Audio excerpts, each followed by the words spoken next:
C'est pour ça que beaucoup de ces célébrités qui lancent ces trucs, elles n'arrivent pas à suivre. Tu vois, comme les Meghan Markle. Mais toi, t'es pareil. Tu es pareil, genre, je sais. Ouais.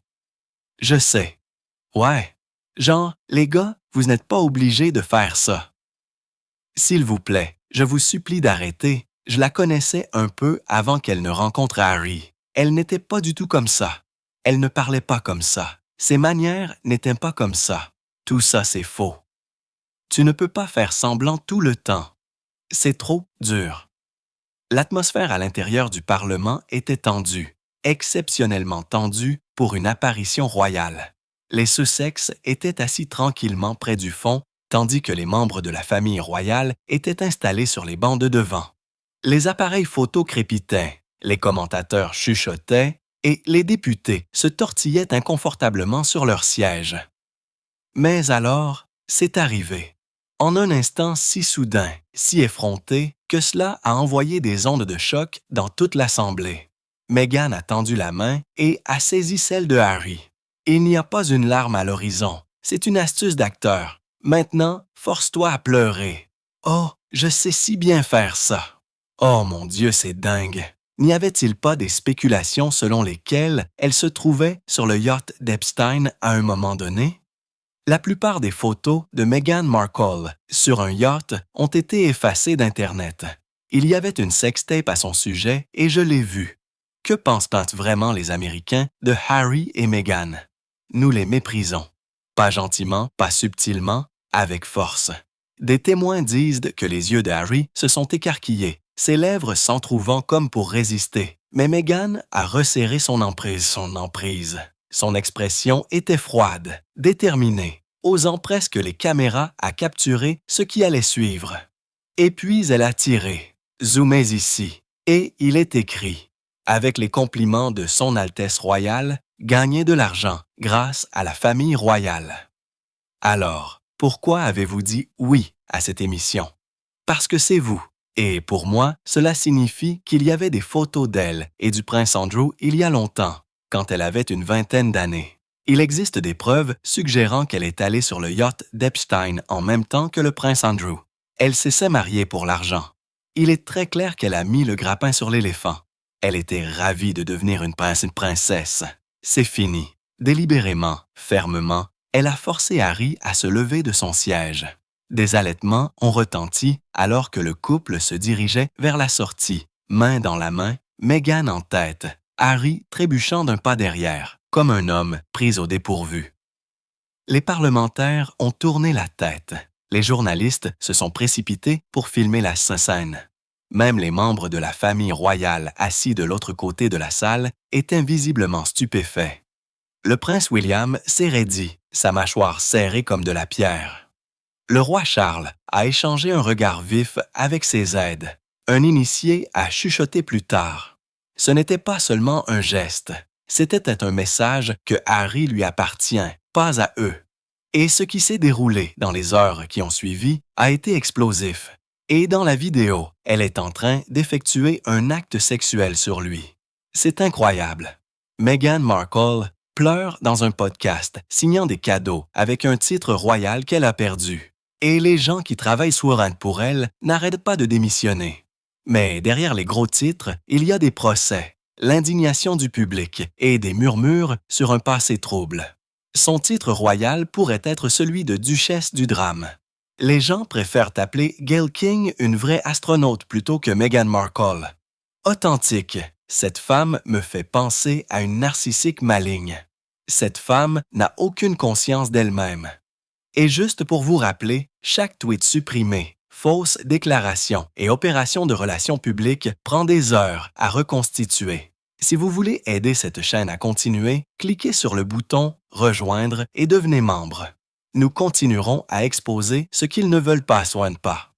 J'adore que tes yeux pétillent en ce moment.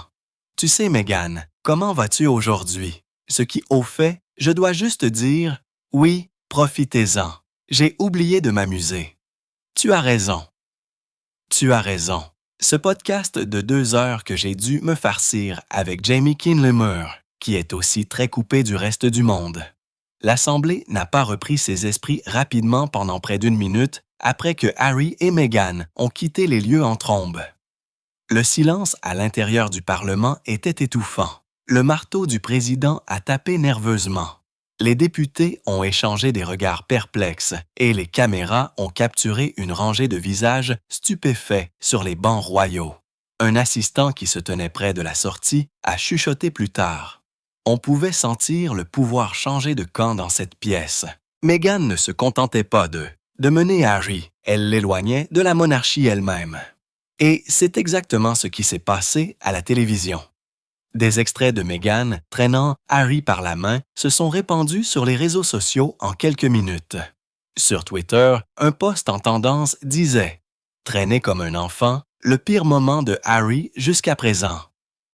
Une autre légende associée à une rediffusion au ralenti déclarait « Qui porte la couronne maintenant?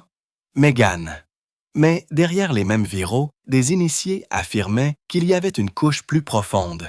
Selon des sources proches du personnel du palais, le geste spectaculaire de Meghan n'était pas spontané. Il était calculé. Elle aurait dit à une confidente quelques heures avant l'événement. « S'ils essaient de l'enfermer, je vais leur montrer qui décide où Harry doit être. » Les retombées ont été immédiates.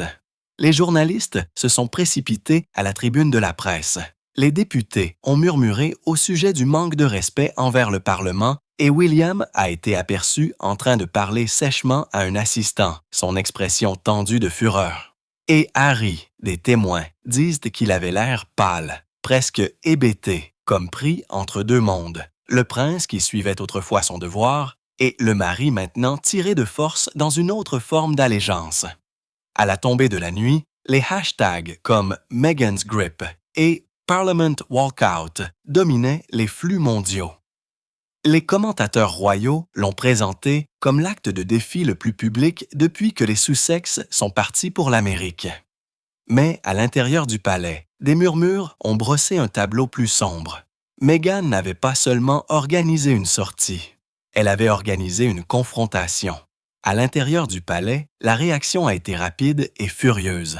Selon des initiés, dans l'heure qui a suivi la sortie, de hauts conseillers ont convoqué un appel d'urgence, qualifiant l'action de Meghan non seulement d'inappropriée, mais de provocation délibérée à l'intérieur des murs du Parlement.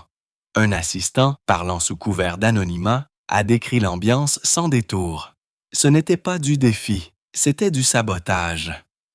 La fuite la plus accablante provenait d'une note de service qui aurait été rédigée le soir même.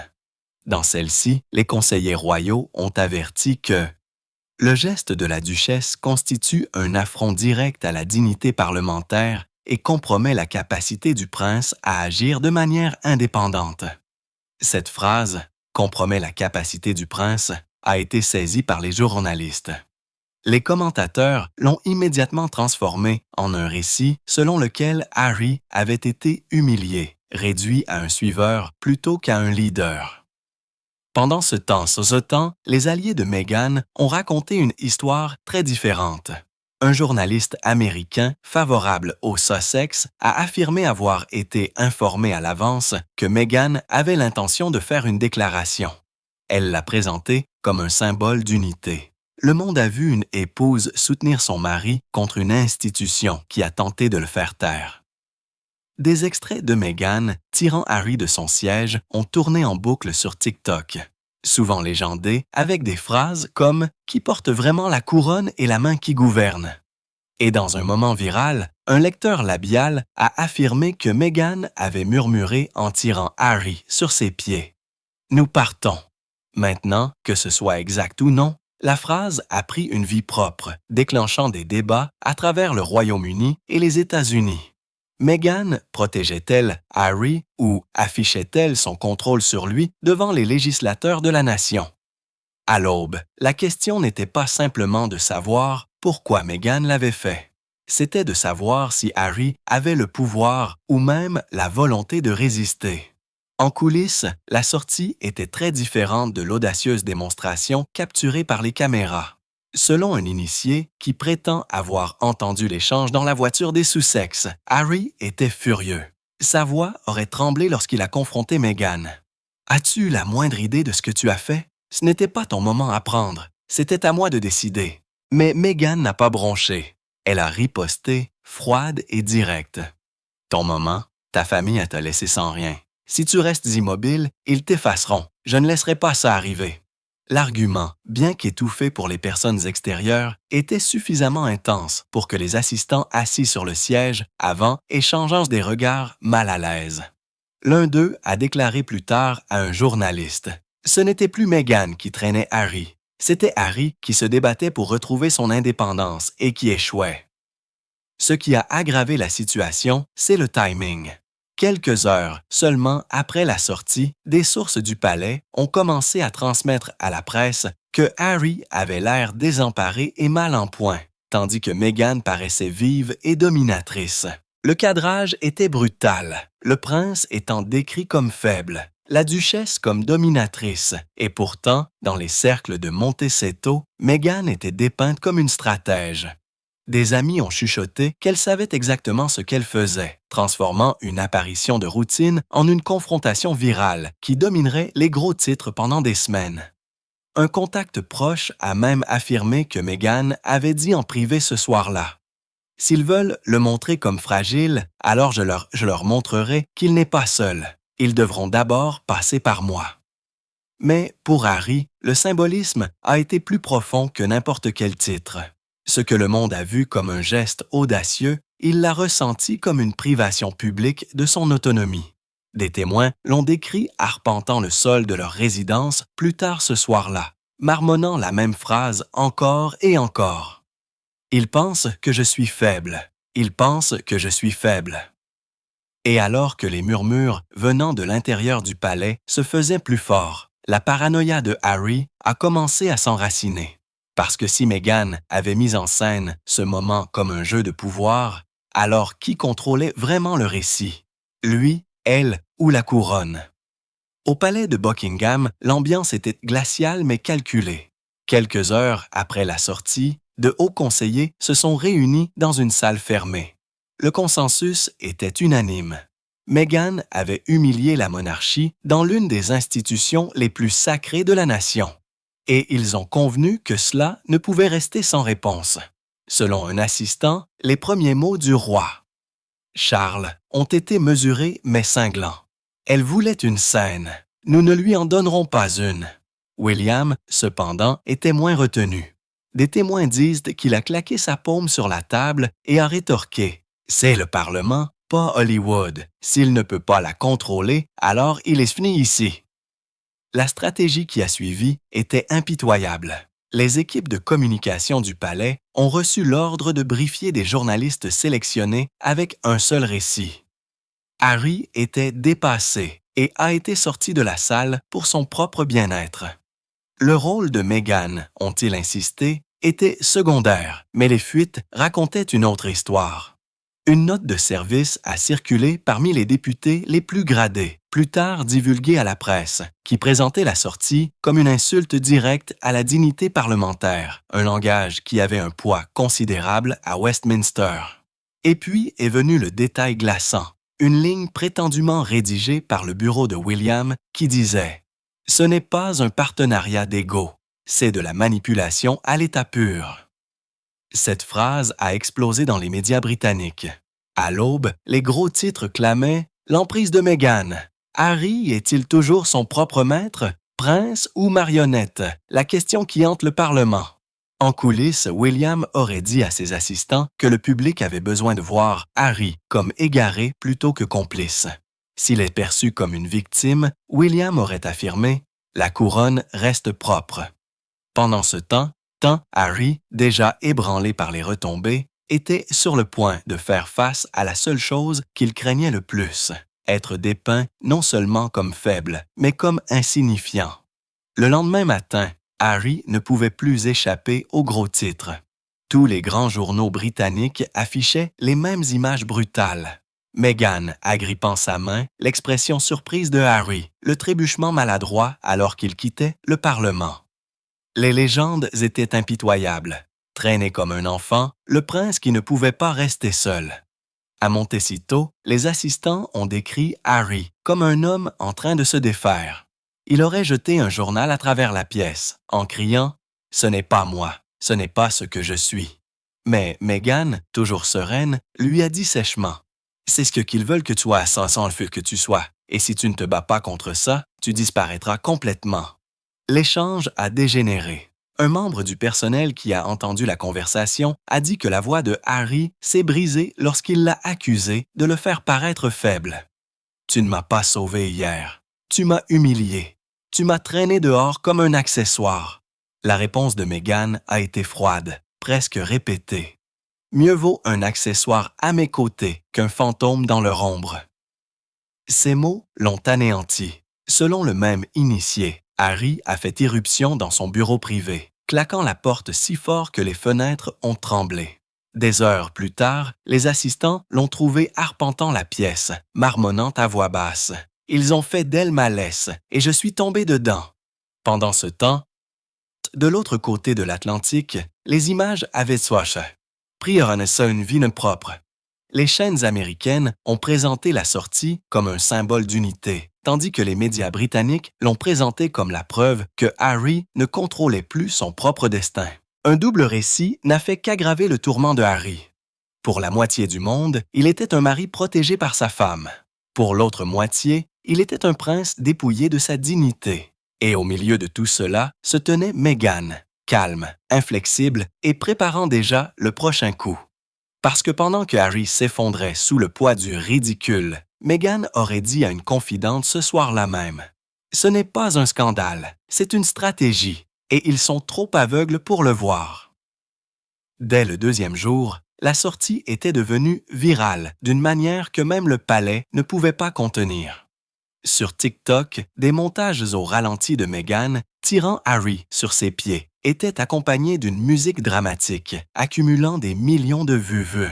Une vidéo intitulée « La main qui gouverne le prince » a été partagée plus de 300 000 fois en seulement 24 heures. Des fils Twitter ont disséqué tous les angles. Certains ont salué Meghan comme une partenaire courageuse qui soutenait son mari.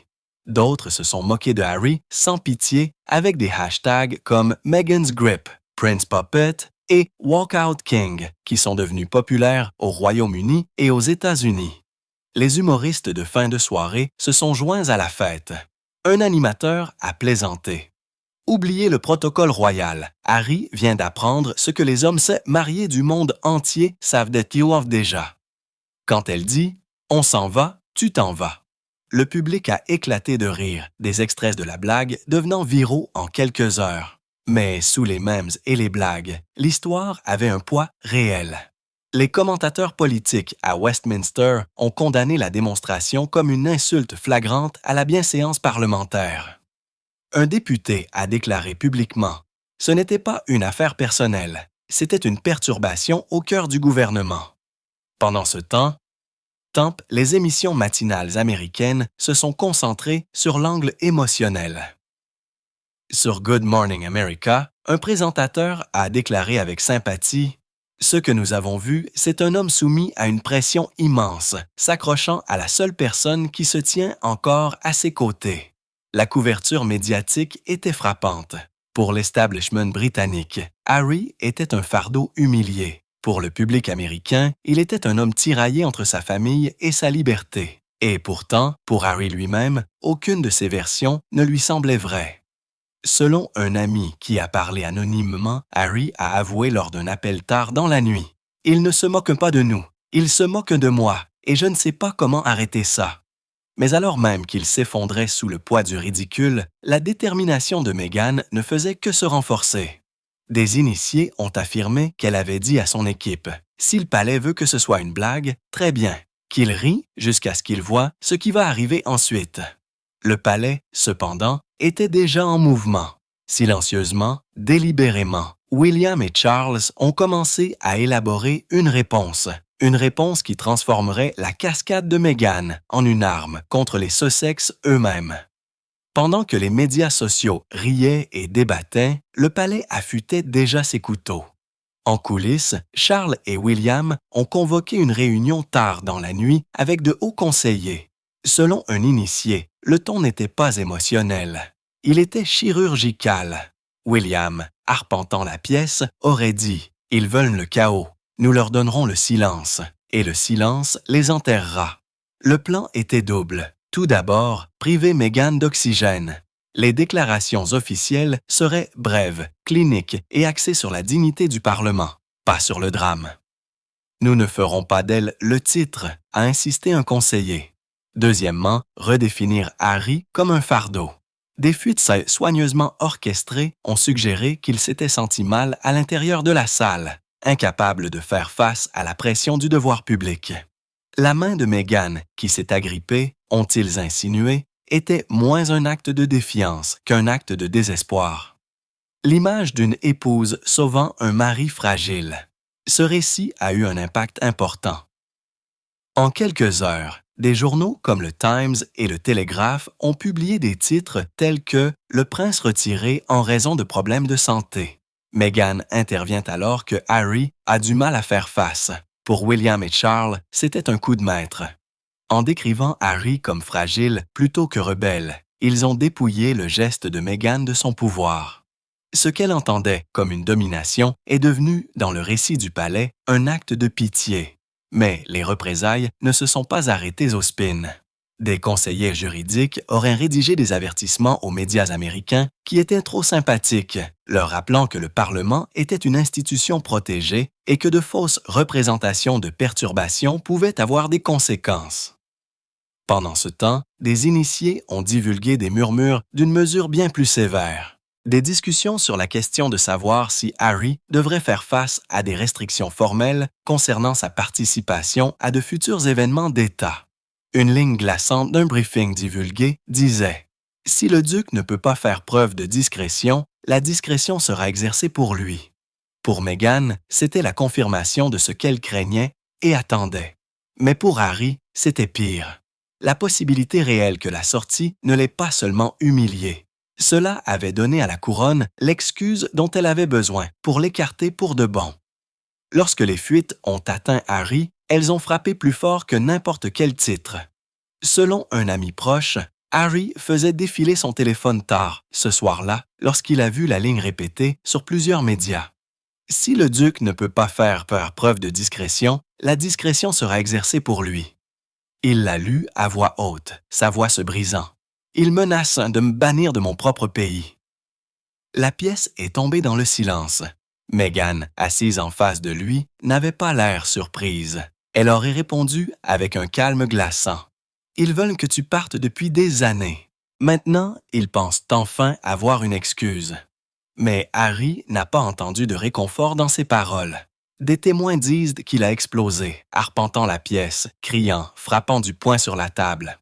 À un moment donné, il aurait crié « Voyez-vous ce qu'ils ont fait? Je ne suis plus leur prince. Je ne suis même plus un homme à leurs yeux. Je suis un problème à gérer. » Pour Meghan, cette explosion était à la fois un risque et une opportunité. Des initiés ont affirmé qu'elle avait essayé de l'apaiser, lui disant que le palais ne faisait que jouer un jeu d'optique temporaire. Mais Harry n'était pas convaincu. Il a dit à un assistant dans un état de quasi-désespoir.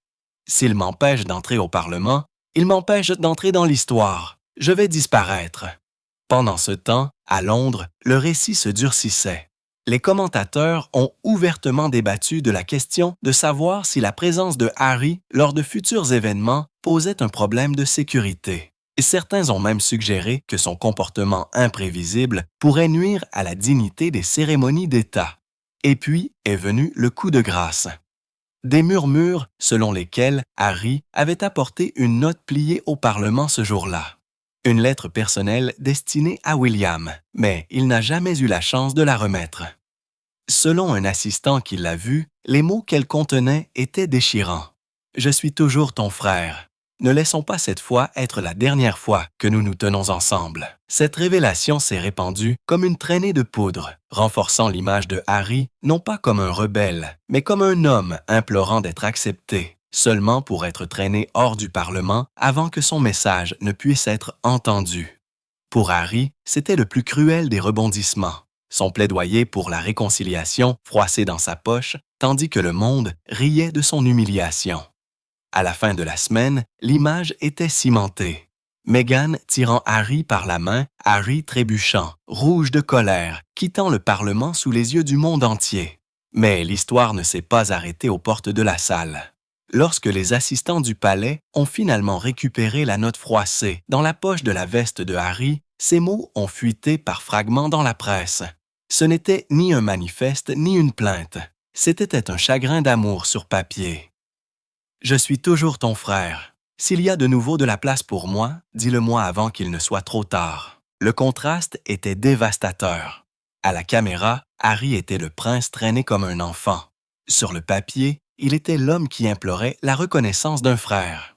Les historiens ont qualifié cela de tragédie en temps réel. Un commentateur de la BBC a fait remarquer « Ce n'était pas de la rébellion, c'était du désespoir. » Et cela s'est terminé non pas par une réconciliation, mais par un spectacle.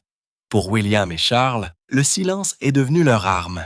Ils n'ont offert aucune réponse à la note, aucun commentaire public sur la sortie. Ils ont laissé l'image de Harry, traîné hors du Parlement, se suffire à elle-même comme un acte d'accusation. Et Meghan, des initiés, affirment que sa réaction en coulisses a été brutale. Lorsque Harry s'est lamenté que son geste de réconciliation avait été perdu, elle aurait dit à une confidente « Il avait l'air faible, il leur a donné exactement ce qu'ils voulaient. » Ces mots l'ont brisé plus que le ridicule. Des témoins ont décrit. Harry se réfugiant dans le silence, fixant la note qu'il n'avait jamais remise, murmurant seulement une fois « Je n'étais pas censé partir comme ça. » Et ainsi, le moment décisif de la semaine n'a pas été les discours au Parlement, ni les politiques débattues, c'était la main d'un frère laissée vide, la poigne d'une femme, tirant plus fort que le devoir, et un prince s'effondrant dans le rôle que l'histoire avait choisi pour lui. Pas l'héritier, pas le remplaçant, mais le spectacle. Comme un historien royal l'a conclu de manière glaçante, la monarchie a surmonté les abdications, les scandales, les divorces. Mais ce que nous avons vu au Parlement était différent. Un prince arraché, non pas par son propre choix, mais par la main même qu'il pensait le sauver. Et c'est l'image que le monde n'oubliera jamais. Harry, le soldat autrefois fier, étant conduit hors de la plus haute chambre de la nation alors que la couronne lui tournait le dos.